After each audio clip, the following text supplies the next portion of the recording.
राजा बनने के पश्चात हस्तिनापुर में युधिष्ठिर धर्म व न्यायपूर्वक शासन करने लगे। युधिष्ठिर प्रतिदिन धृतराष्ट्र व गांधारी का आशीर्वाद लेने के बाद ही अन्य काम करते थे। इस प्रकार अर्जुन, नकुल, सहदेव, द्रौपदी आदि भी सदैव धृतराष्ट्र व गांधारी की सेवा में लगे रहते थे, लेकिन भीम के मन में धृतराष्ट्र के प्रति हमेशा द्वेष भाव ही रहता। भीम धृतराष्ट्र के सामने कभी ऐसी बातें भी कह देते जो कहने योग्य नहीं होती थी। इस प्रकार धृतराष्ट्र, गांधारी को पांडवों के साथ रहते रहते 15 साल गुजर गए। एक दिन भीम ने धृतराष्ट्र व गांधारी के सामने कुछ ऐसी बातें कह दी जिसे सुनकर उनके मन में बहुत शोक हुआ। तब धृतराष्ट्र ने सोचा कि पांडवों के आश्रय में रहते अब बहुत समय हो चुका है, इसलिए अब वानप्रस्थ आश्रम, वन में रहना ही उचित है। गांधारी ने भी धृतराष्ट्र के साथ वन जाने में सहमति दे दी। धृतराष्ट्र व गांधारी के साथ विदुर व संजय ने वन जाने का निर्णय लिया। वन जाने का विचार कर धृतराष्ट्र ने युधिष्ठिर को बुलाया और उनके सामने पूरी बात कह दी। पहले तो युधिष्ठिर को बहुत दुख हुआ, लेकिन बाद में महर्षि वेदव्यास के कहने पर युधिष्ठिर मान गए। जब युधिष्ठिर को पता चला कि धृतराष्ट्र व गांधारी के साथ विदुर व संजय भी वन जा रहे हैं तो उनके शोक की सीमा नहीं रही। धृतराष्ट्र ने बताया कि वे कार्तिक मास की पूर्णिमा को वन के लिए यात्रा करेंगे। वन जाने से पहले धृतराष्ट्र ने अपने पुत्रों व अन्य परिजनों के श्राद्ध के लिए युधिष्ठिर से धन मांगा। भीम ने द्वेषतावश धृतराष्ट्र को धन देने के इनकार कर दिया। तब युधिष्ठिर ने उन्हें फटकार लगाई और धृतराष्ट्र को बहुत सा धन देकर श्राद्ध कर्म संपूर्ण करवाया। तय समय पर धृतराष्ट्र, गांधारी, विदुर व संजय ने वन यात्रा प्रारंभ की। इन सभी को वन जाते देख पांडवों की माता कुंती ने भी वन में निवास करने का निश्चय किया। पांडवों ने उन्हें समझाने का बहुत प्रयास किया, लेकिन कुंती भी धृतराष्ट्र और गांधारी के साथ वन चली गई। धृतराष्ट्र आदि ने पहली रात गंगा नदी के तट पर व्यतीत की। कुछ दिन वहां रुकने के बाद धृतराष्ट्र, गांधारी, कुंती, विदुर व संजय कुरुक्षेत्र आ गए। यहाँ महर्षि वेदव्यास से वनवास की दीक्षा लेकर ये सभी महर्षि शतयुग के आश्रम में निवास करने लगे। वन में रहते हुए धृतराष्ट्र घोर तप करने लगे। तब से उनके शरीर का मांस सूख गया। सिर पर महर्षियों की तरह जटा धारण कर वे और भी कठोर तप करने लगे। तब से उनके मन का मोह दूर हो गया। गांधारी और कुंती भी तप में लीन हो गईं। विदुर और संजय इनकी सेवा में लगे रहते और तपस्या किया करते थे। इस प्रकार वन में रहते हुए धृतराष्ट्र आदि को लगभग 1 वर्ष बीत गया। इधर हस्तिनापुर में एक दिन राजा युधिष्ठिर के मन में वन में रह रहे अपने परिजनों को देखने की इच्छा हुई। तब युधिष्ठिर ने अपने सेना प्रमुखों को बुलाया और कहा कि वन जाने की तैयारी करो।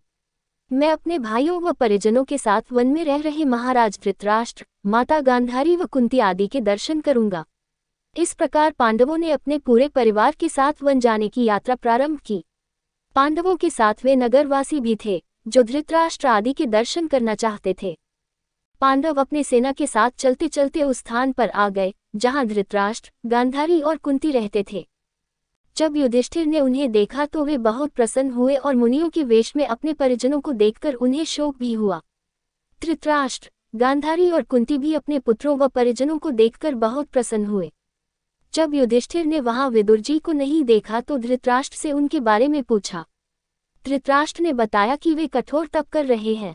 तभी युधिष्ठिर को विदुर उसी ओर आते हुए दिखाई दिए, लेकिन आश्रम में इतने सारे लोगों को देखकर विदुर जी पुनः लौट गए। युधिष्ठिर उनसे मिलने के लिए पीछे पीछे दौड़े। तब वन में एक पेड़ के नीचे उन्हें विदुर जी खड़े हुए दिखाई दिए। उसी समय विदुर जी के शरीर से प्राण निकले और युधिष्ठिर में समा गए। जब युधिष्ठिर ने देखा कि विदुर जी के शरीर में प्राण नहीं है तो उन्होंने उनका दाह संस्कार करने का निर्णय लिया।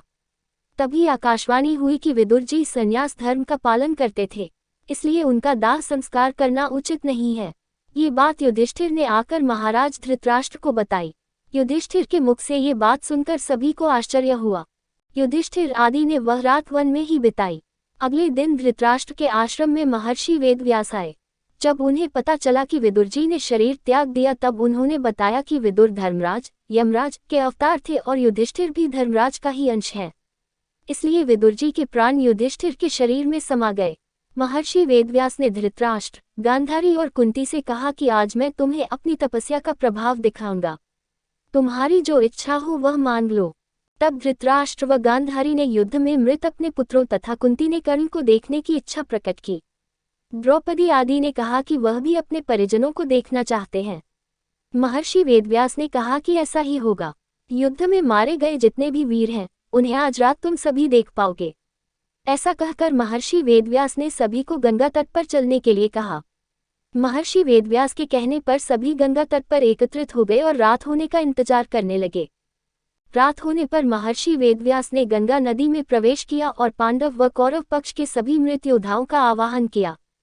थोड़ी ही देर में भीष्म, द्रोणाचार्य, कर्ण, दुर्योधन, दुःशासन, अभिमन्यु, धृतराष्ट्र के सभी पुत्र, घटोत्कच, द्रौपदी के 5 पुत्र, राजा द्रुपद, धृष्टद्युम्न, शकुनी, शिखंडी आदि वीर जल से बाहर निकल आए। उन सभी के मन में किसी भी प्रकार का अहंकार व क्रोध नहीं था। महर्षि वेदव्यास ने धृतराष्ट्र व गांधारी को दिव्य नेत्र प्रदान किए। अपने मृत परिजनों को देख सभी के मन में हर्ष छा गया। सारी रात अपने मृत परिजनों के साथ बिताकर सभी के मन में संतोष हुआ। अपने मृत पुत्रों, भाइयों, पतियों व अन्य संबंधियों से मिलकर सभी का संताप दूर हो गया। तब महर्षि वेदव्यास ने वहां उपस्थित विधवा स्त्रियों से कहा कि जो भी अपने पति के साथ जाना चाहती हैं, वे सभी गंगा नदी में डुबकी लगाएं। महर्षि वेदव्यास के कहने पर अपने पति से प्रेम करने वाली स्त्रियां गंगा में डुबकी लगाने लगी और शरीर छोड़कर पतिलोक में चली गईं। इस प्रकार वह अद्भुत रात समाप्त हुई। इस प्रकार अपने मृत परिजनों से मिलकर धृतराष्ट्र, गांधारी, कुंती व पांडव बहुत प्रसन्न हुए।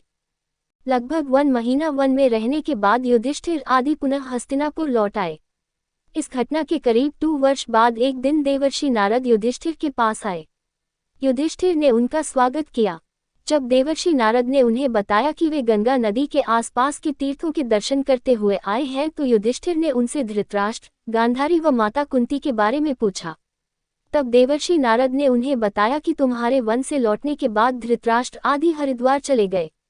वहां भी उन्होंने घोर तपस्या की।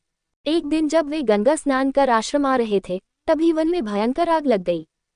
दुर्बलता के कारण धृतराष्ट्र, गांधारी व कुंती भागने में असमर्थ थे। इसलिए उन्होंने उसी अग्नि में प्राण त्यागने का विचार किया और वहीं एकाग्रचित होकर बैठ गए। इस प्रकार धृतराष्ट्र, गांधारी व कुंती ने अपने प्राणों का त्याग कर दिया। संजय ने ये बात तपस्वियों को बताई और वे स्वयं हिमालय पर तपस्या करने चले गए। धृतराष्ट्र, गांधारी व कुंती की मृत्यु का समाचार जब महल में फैला तो हाहाकार मच गया। तब देवर्षि नारद ने उन्हें धैर्य बंधाया। युधिष्ठिर ने विधिपूर्वक सभी का श्राद्ध कर्म करवाया और दान दक्षिणा देकर उनकी आत्मा की शांति के लिए संस्कार किए।